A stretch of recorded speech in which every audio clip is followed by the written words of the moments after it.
हेर्नुस् त यो पानी परेको बेलामा यो तातो तातो डोनट र चिया खानु मजा नै बेग्लै।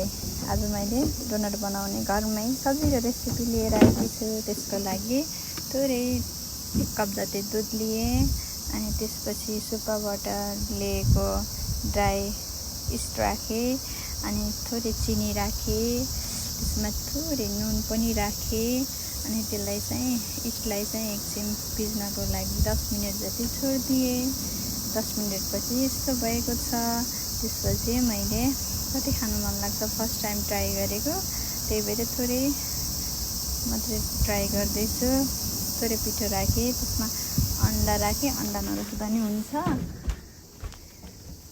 अनि त्यो सबैलाई मजाले मिक्स गर्ने अनि त्यसपछि फेरि त्यसलाई पनि ढाकेर मजाले 10-12 घन्टासम्म मैले छोडिदिएको। यो बिहान खोल्दा यस्तो भएको थियो। हातमा थोरै तेल लगाएर आफूलाई मन लागेको सेप बनाउनुहोस् अनि त्यसपछि तेलमा फ्राई गरेपछि यस्तो हुन्छ। हजुरहरूले पनि ट्राई